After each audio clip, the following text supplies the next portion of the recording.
Hello, Nintendo consumers. We've got bad news this time.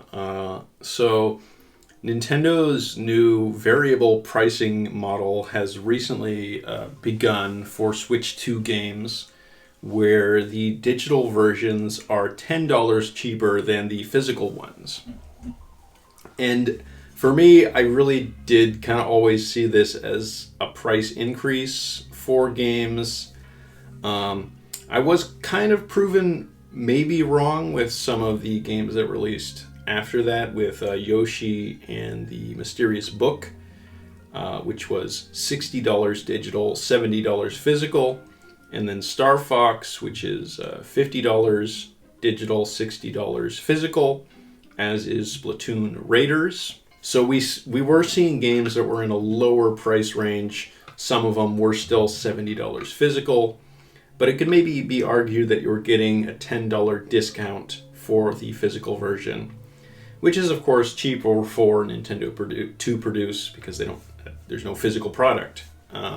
There's no cartridge, so they can you as a consumer are maybe getting a discount. But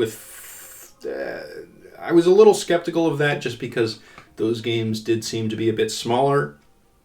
Now that we're getting a more feature-complete title releasing with Fire Emblem Fortune's Weave, which seems to be a game quite large in scope, it seems like that, like Fire Emblem Three Houses, it'll have multiple campaigns to go through if you so choose. And that game is $70 digital and $80 physical. So we are back at an $80 game again, after Mario Kart World, which was our previous $80 game on Switch 2. That game's also, of course, $80 digitally, because that was before they did this weird pricing thing. So I find this concerning, and I do think that these big titles are going to be $80 physically moving forward, which is very unfortunate. I think that's going to happen probably with Ocarina of Time.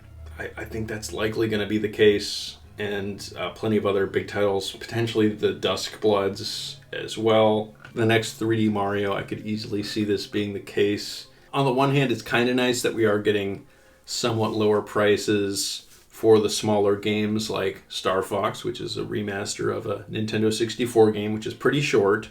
I know this because I've played it multiple times. And then Splatoon Raiders seems like a smaller single-player adventure. Yoshi and the Forgotten Book. Yoshi and the Mysterious Book. Yoshi games are not the biggest in scope. But yeah, now that we're getting stuff like Fire Emblem, which has a lot more content and a more, hardcore fan base, we are seeing the prices tick up again, which is not great.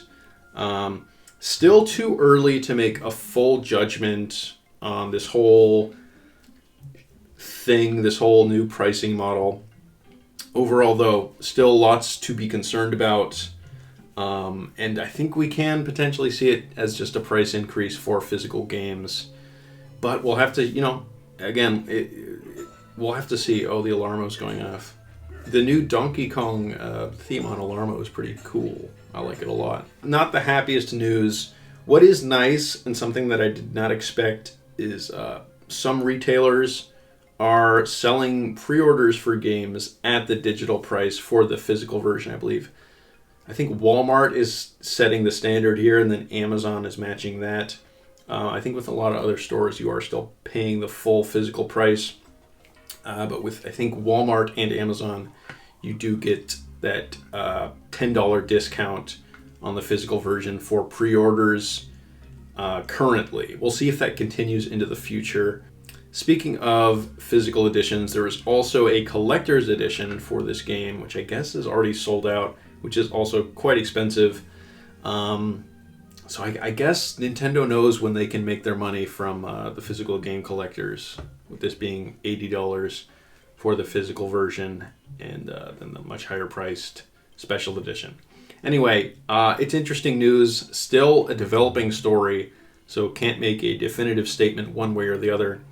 But I myself am erring on the erring on the side of caution, something like that. It's hard for me to see this as anything but a price increase yet. I do think that is where the winds are blowing, just as a general price increase for physical games. And yeah, I don't love it. It's not a great thing. I think anything that further de-incentivizes people from getting physical games is a bad thing. As someone who's biased towards physical games, I think that is a better method of getting and playing games. I like that more. All right, I will see you later.